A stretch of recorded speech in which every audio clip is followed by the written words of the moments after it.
Hello fellow villagers and welcome to Otogi Frontier. Les here bringing you some tips and a first look at what you can expect going into launch. Let's start right off with the art. I like it. I'll be honest, there are some hit or miss girls, but it does get much better over time. There are some thick girls to start with, and let's just say there's definitely some small in there as well. Things may look a bit like Kamihime here, even if it is a bit more saturated with information. You have HP, you have your different kinds of attacks. You also have quickness because it's a real-time battle type. That's about it. A lot of other stats are represented in the game, but you can't see them. There's also leader passives on each character. These are probably what you'll be re-rolling for if you go that route. And yeah, they can make or break your game.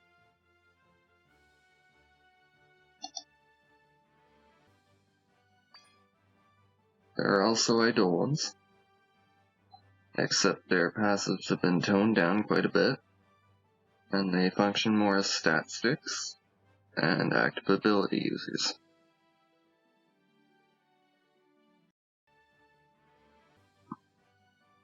Skills are a specific feature of the game. You can think of them somewhat like Final Fantasy materia. They come in many different types, and they can be leveled. They also sometimes change based on getting to higher levels. Difference being is you have to fodder characters to obtain them.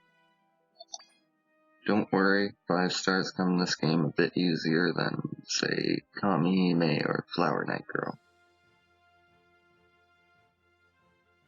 Eidolons can also do leveling at least,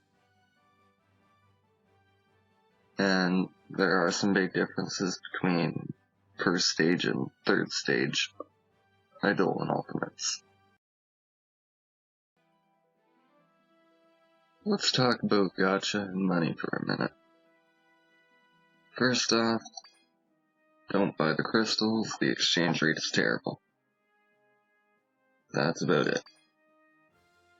Instead, you have some pretty good packs that just use straight up DMM points, or probably Nutaku Gold, straight into the game.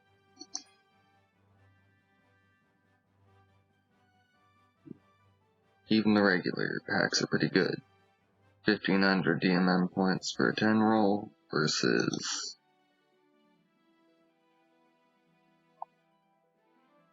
yeah, 5000 DMM points.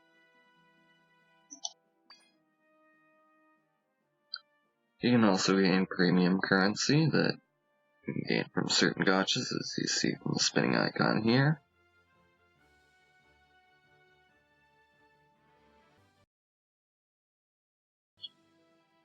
Note about all the gachas is that for every time you roll 10 and you don't get a 5-star, the chance increases by 0.5%, which is actually pretty darn good for a game of this type.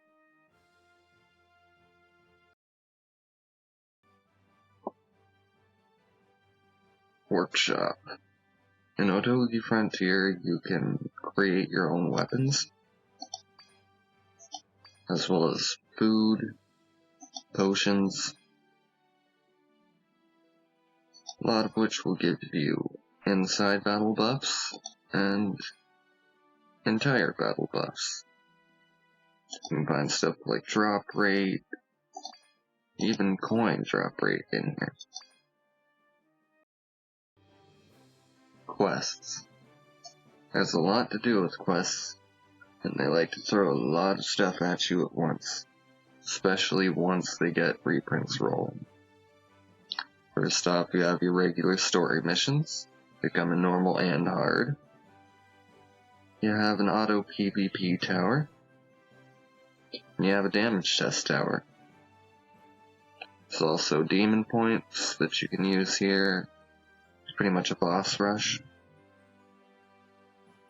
and 3 to 5 star final limit break material stages.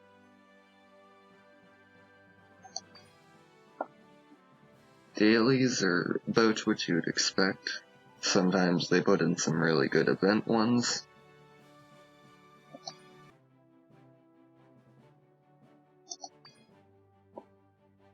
They have these key stages that are basically free stages that you can enter using keys you farm from other stages.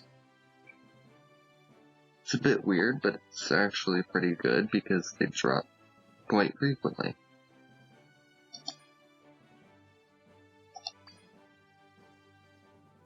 As said before, they just throw events at you.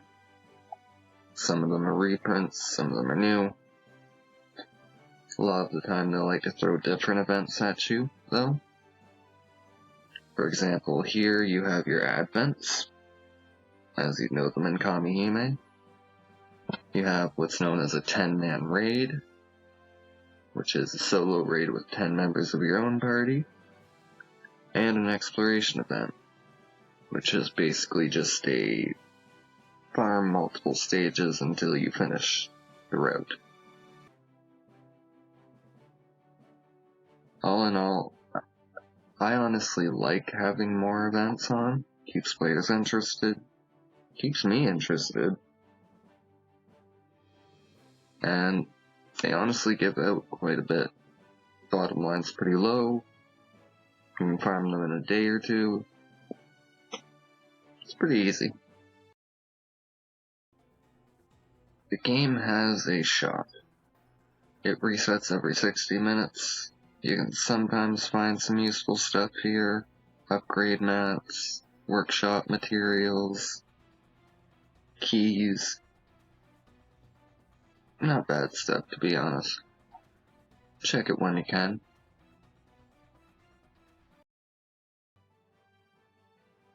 Scenes are pretty varied. You can find quite a few solo scenes, and you can also find some more special scenes. Maybe some villagers make some appearances in.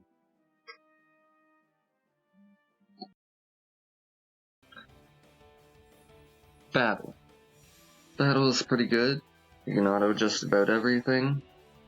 Otherwise, it takes place on a turn-based scale to start, but can switch up to more of a real-time battle based on raids or 10-man battles.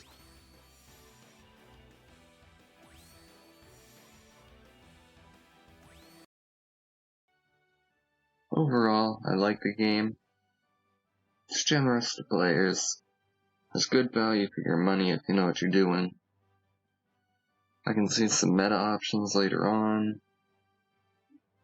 and there is so much variability in the game that, including the different types of events and battles, there's a lot of choice to make and a lot to do. With that, this is Lus signing off.